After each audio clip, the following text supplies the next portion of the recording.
Olá, eu sou Bruna. Bem-vindos a mais um vídeo especial da Tamus Family e hoje eu tenho aqui um convidado muito especial que vai me ajudar a responder algumas das nossas perguntas.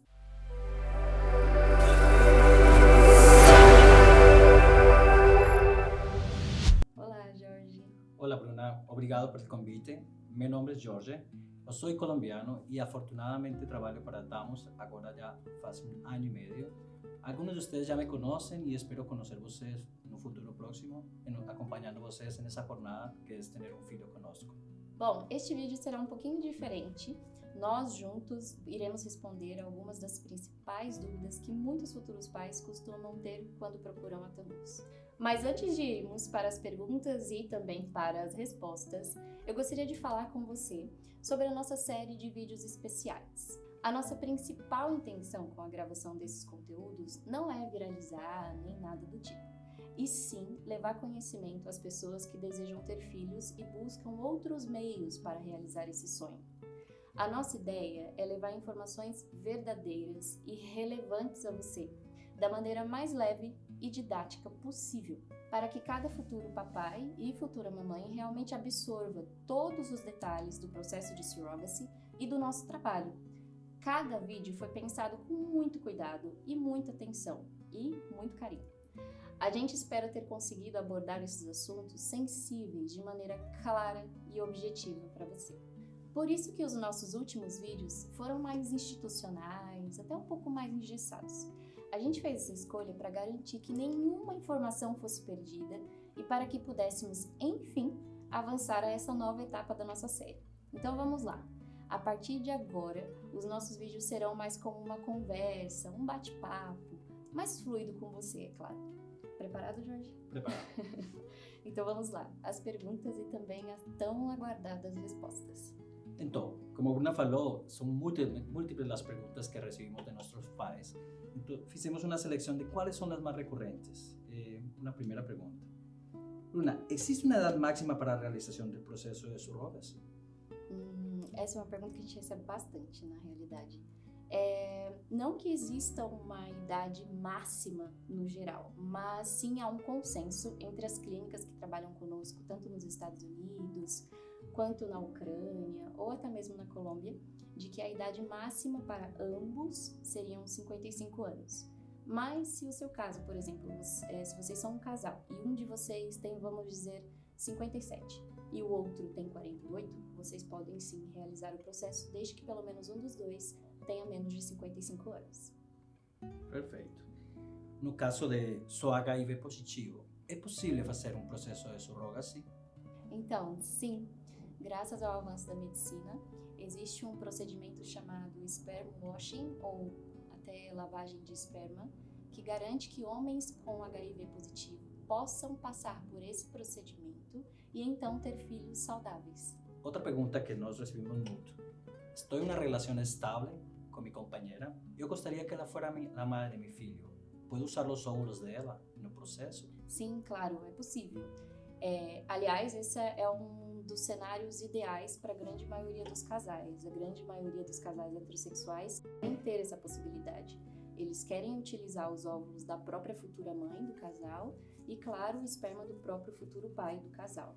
O que acontece é que, na grande maioria dos casos, quando os casais chegam até nós, eles já estão num ponto que eles não conseguem mais utilizar os óvulos da própria esposa, por várias razões, obviamente razões médicas. Então, nesse caso, o que acontece é que nós disponibilizamos bancos de doadoras de óvulos.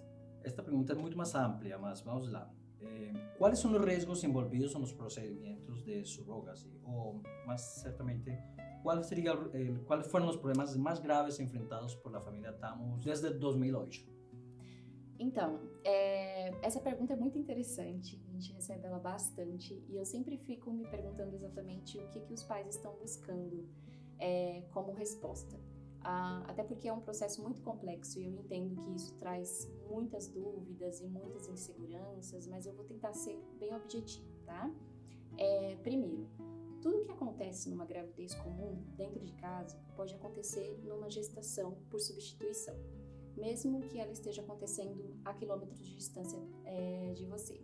Mas sendo um pouco mais objetiva, assim, sobre os principais, ou o que a gente mais enfrentou desde 2008, eu vou dar uma resposta que é mais recente. Ano passado, como todos nós estamos ainda, né, vivendo a pandemia, mas mais especificamente ano passado, logo no início, assim, em março, que a pandemia, o vírus, o Covid ainda não tinha chegado exatamente aqui no Brasil, mas na Europa e em alguns lugares já era notícia em todos os lugares e realmente já estava se alastrando. Nós tivemos o fechamento de fronteiras em muitos países e muitos de vocês acompanharam isso pelos jornais, claro. E aí, ano passado, nós tivemos um desafio que foi com a Ucrânia, mais especificamente. A Ucrânia anunciou, mais ou menos numa quinta-feira, que eles fechariam as fronteiras por 2 semanas a partir do próximo domingo daquela quinta-feira, daquela semana. E aquilo, obviamente, não vou dizer que pegou a gente de surpresa, porque muitos países da Europa já estavam fazendo essa movimentação. Então, a nossa equipe já estava com o radar ligado. Mas ainda assim, é um ambiente que você tem que lidar e sabendo que tem famílias que estão esperando os bebês deles nascerem naquele país. Então, o que nós fizemos, né? Como vocês sabem, a nossa matriz é em Israel. Então, da matriz da Tammuz Israel, saiu o pedido de que todos os representantes de todos os outros lugares onde a Tammuz está instalada, incluindo o Brasil, entrassem em contato com os futuros pais e futuras mães e pedindo para eles viajarem diretamente para a Ucrânia para ir acompanhar o nascimento do bebê. Então, nós tivemos na época, se eu não me engano, era por volta de 5 casos aqui no Brasil. Nós ligamos para todos eles e pedindo, assim, urgência para eles simplesmente fazerem as malas, organizarem tudo e ir para a Ucrânia para acompanhar o nascimento do bebê que talvez nasceria dentro de 1 mês, 2 meses ou até 3 meses. Então, foi um momento assim muito estressante, não só para nós, como também para as famílias, porque imagina, a única coisa que eles tinham era basicamente a nossa palavra e o nosso pedido, porque o comunicado ucraniano naquela época eram que as fronteiras ficariam fechadas por 2 semanas. Mas existia a possibilidade da fronteira continuar fechada caso os casos de Covid no país não diminuíssem. Então, nós praticamente apostamos, vai continuar fechada. E foi o que aconteceu. De fato, foi. E foi o que aconteceu. Então, nós tivemos esses casos dos pais correndo, viajando para lá. Assim, graças a Deus. E graças a essa atitude, nós não tivemos nenhuma família, longe dos seus bebês. E era isso que nós não podíamos nem imaginar uma situação dessa. Porque imagina, num momento tão sensível, um momento de nascimento, um momento mais importante da família, tudo que você menos quer é que aquela família fique longe do bebê. Ainda mais se você não sabe por quanto tempo. Então, nessa época, para vocês que não viram, teve até uma matéria no Fantástico, que eles fizeram uma entrevista com 2 casais nossos, um que foi para a Ucrânia e um outro que viajou também às pressas para os Estados Unidos, porque os Estados Unidos também acabou fechando fronteiras, mais ou menos na mesma época. Então, foi assim um momento muito desafiante para nós. Eu confesso que eu passei algumas semanas sem dormir naquela época. Então, você está lidando com várias questões, né? O mundo em pandemia, todo mundo em casa, vamos trabalhar de casa e fora disso, você tem que ligar para os pais, que são pessoas assim que estão naquele momento mais feliz da vida deles, de repente tendo que viajar às pressas para acompanhar o nascimento. A boa notícia é que deu tudo certo, estão todos bem, todos felizes. Mas foi um momento, olha, muito desafiante. E agora, Bruna, eu quero ter uma menina ou eu quero ter um menino. É possível eu ter uma seleção de gênero no processo de surrogacy? Sim, é possível. Eu até já citei aqui anteriormente um teste chamado PGS, que eu até sugeri para vocês procurarem depois com mais cuidado. Mas o PGS, assim, bem por cima, basicamente ele faz uma análise de todos os cromossomos dos embriões para verificar se aquele embrião tem algum tipo de anomalia ou se é um embrião saudável. E aí, claro, acaba mostrando também se o embrião é feminino ou se o embrião é masculino.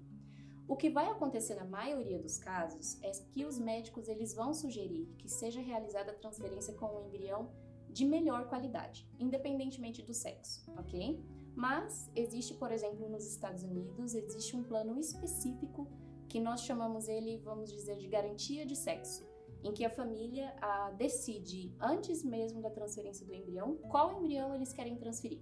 Se é um embrião feminino ou se é um embrião masculino. Então, a resposta básica simples seria sim, é possível. Perfeito. Bruna, una pregunta. Siendo los procesos de surrogacy prácticamente similares, ¿por qué los procesos en los Estados Unidos son mucho más caros que los procesos en los otros países? Nos Estados Unidos, os custos do processo, de um mesmo processo que você faria de repente na Colômbia ou na Ucrânia, os custos eles vão ser ao menos o dobro. Principalmente os custos relacionados a despesas médicas. E isso tem muito a ver com o cenário econômico do país.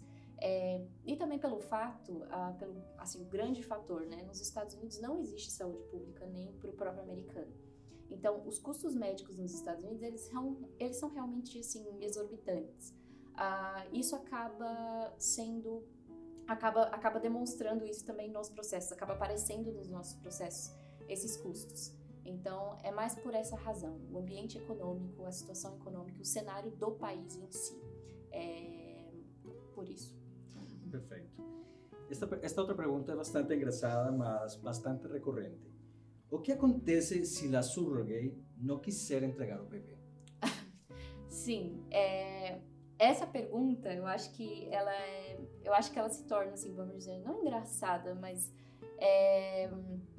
eu acho que ela fica tão distante da nossa realidade em si, porque nós estamos acostumados a lidar com esse processo e a gente conhece o processo por dentro, né? Afinal de contas, eu tô olhando o processo não só como uma futura mãe ou como um futuro pai que tá enxergando o processo para eles e tá enxergando a jornada deles, o que de fato é assim que tem que ser.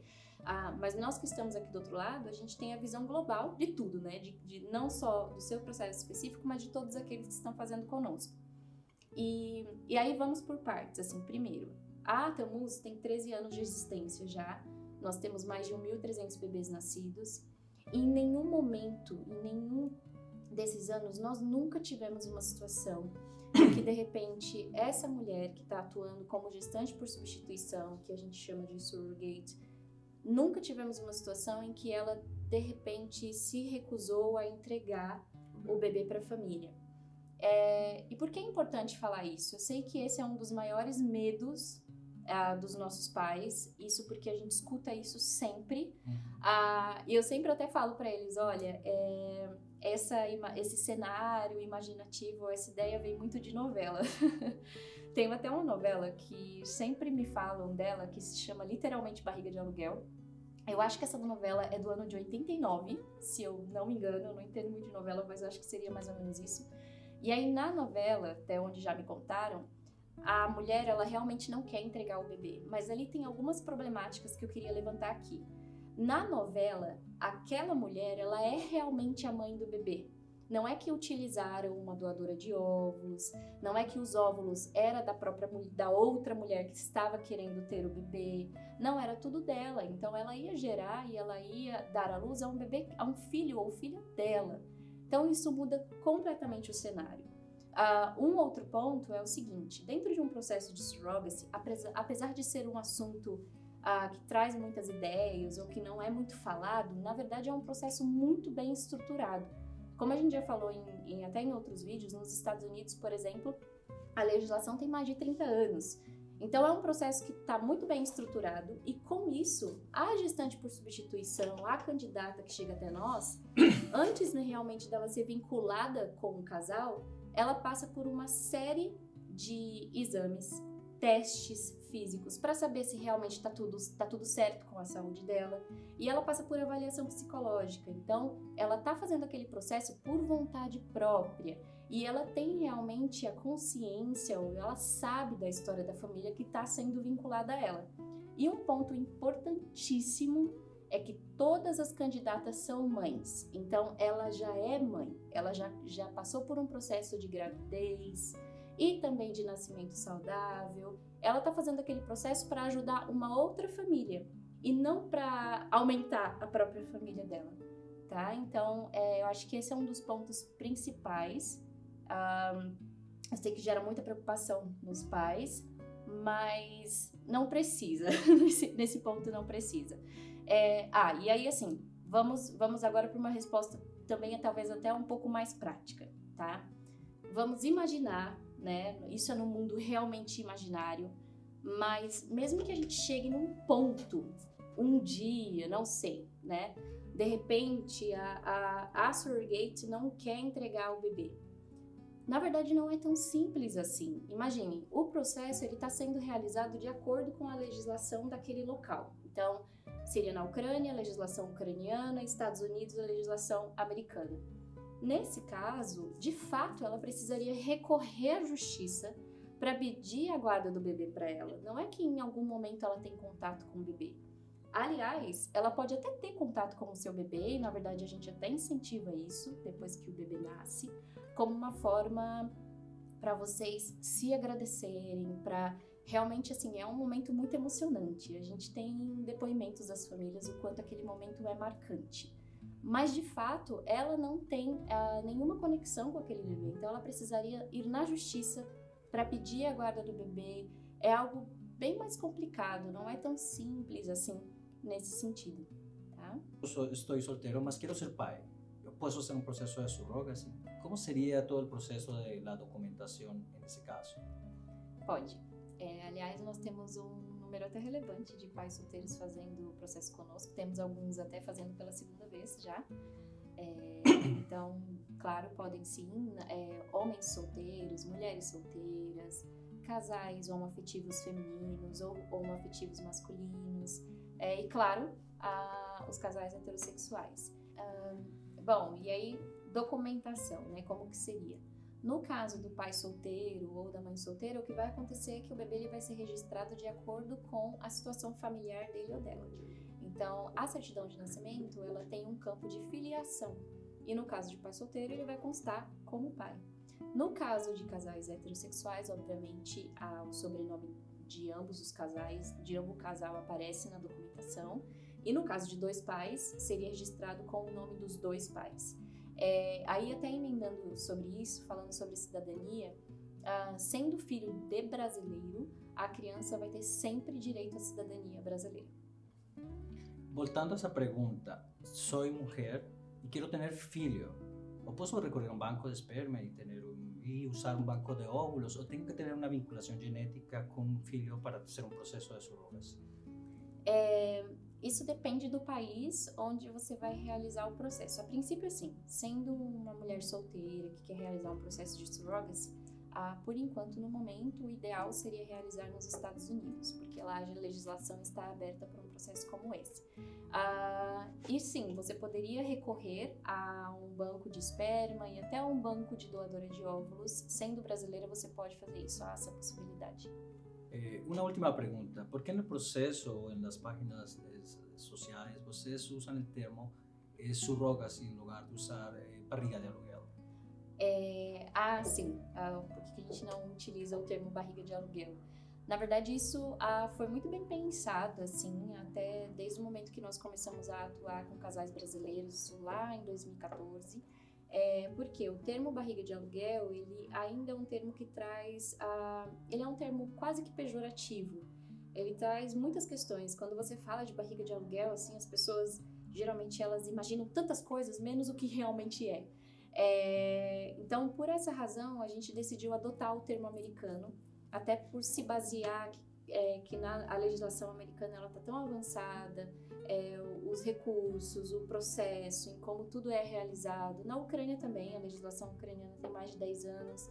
Então, nós decidimos trazer esse termo, mesmo que é um termo estrangeiro, e é um pouco difícil até para mim, para eu falar, para ser bem sincera. Então, falar surrogacy ou surrogate não é uma coisa muito simples, independentemente se você fala inglês ou não. Essa palavra é quase um trava-língua, mas ainda assim ela é melhor. Ou, se não quer utilizar essas palavras ou acha muito complicado, um outro termo que a gente utiliza bastante é gestante por substituição ou gestação por substituição. Pode ser que dentro de alguns anos a gente surja com ideias melhores, com termos melhores, conforme o processo vai sendo conhecido, as pessoas vão falando sobre ele e tudo mais, nós vamos ter os nossos próprios termos. Mas por enquanto, para ficar uma coisa mais geral, assim, a gente chama de surrogacy. Se você inclusive tiver uma ideia pode mandar para nós que de repente a gente pode analisar se tem termos melhores para chamar esse processo. Agora que você já tem todas as respostas, eu tenho um ponto muito importante para frisar. Esses vídeos, eles não dispensam uma reunião particular conosco, ok? Cada processo é único, porque todas as famílias são diferentes e nós vamos ficar muito felizes em falar com você de maneira mais privada. Para agendar uma reunião conosco, é só clicar no link que está no nosso perfil, vai ser um prazer falar com você. E por último, mas não menos importante, eu gostaria de finalizar esse vídeo com uma dica. Se você anda pensando em realizar esse processo de surrogacy, pesquise. Não só aqui, não apenas em português, também em inglês. O ideal é fazer uma pesquisa grande em todas as páginas onde você puder encontrar informações sobre a clínica e a agência com quem você decidiu trabalhar. Eu tenho certeza absoluta que essa jornada será muito importante para você, então o meu desejo é que você analise todas as informações à sua disposição.